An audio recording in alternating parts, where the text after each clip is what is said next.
ठिकाणी आहे निसर्गामध्ये एक असंच आपण जसं ट्रेक करतोय असं ट्रेक करत करत असताना एका झोपडीत एक ट्रेकवाले गेले तेव्हा त्यांना विचारले म्हणे आजी आम्हाला खूप भूक लागली तर खायला काहीतरी दे। आजी बोलली हा आहे। मग आजी बोलली माझ्याकडे खायला आहे 40 वर्षाची भाकरी आणि 1 दिवसाची भाजी। तर मग ते सगळे विचंबित झाले नेमकं कसं। तर आजीला बोलले आजी आम्हाला हे एक्सप्लेन करून सांगा। तर आजी बोलली 40 वर्षाची जी भाकरी आहे ही बांबूला 40 वर्षांनी ते कोंब येतात आणि ते कोंब आलेले ते सुकवलेले त्याच्यामधून ते दाणे गव्हासारखे काढलेले ते दळलेले त्याच्यापासून ती बनवलेली भाकरी 40 वर्षाची आणि एका दिवसाची भाजी एकाच दिवसात येते एकाच दिवसात खराब होते ती आळंदीची भाजी अशी एकाच दिवसात येते एकाच दिवसात खराब होते असं।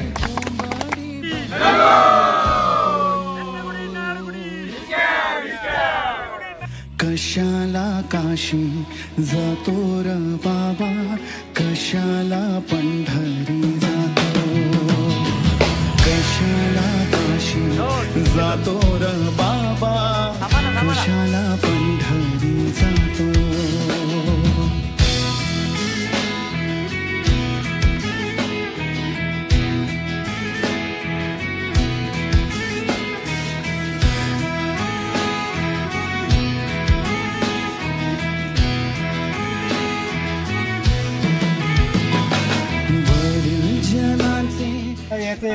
चेरीचं फुल म्हणून नाव ओळख आहे याची रानभाजी म्हणून पण याच्यामध्ये आहे। याची भाजी पण केली जाते आणि असं पण खाल्ली जाते। आता येतं हे मध्ये जे दिसतंय ना हे पूर्ण येल्लो कलर असं हे मधलं हे जर खाल्लं तर आपल्याला एकदम गोड लागेल याचं पूर्णतः गोड आहे। आणि याची जे आहे याचा कंद जो आहे तो एखादा सर्प वगैरे जर चावला तर त्याच्याला अत्यंत गुणकारी हा कंद आहे चेरीच्या फुलाचा।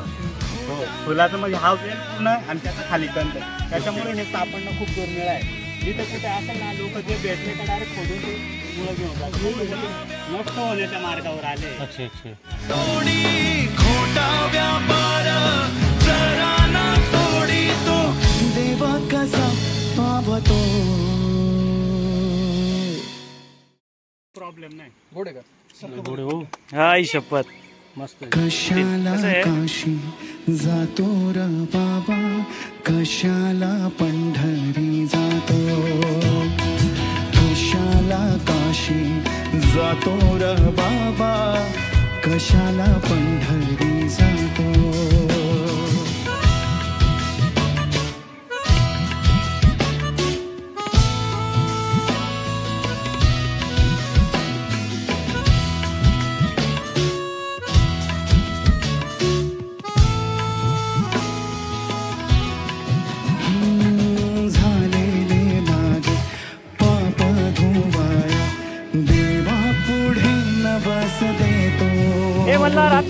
झालेले मागे पाप धुवाया देवा पुढे नवस देतो तुकड्या म्हणे सत्य आचरणा वाचोनी तुकड्या म्हणे सत्य आचरणा वाचोनी तुकड्या म्हणे सत्य आचरणा वाचोनी कोणीच ना मुक्त होतो।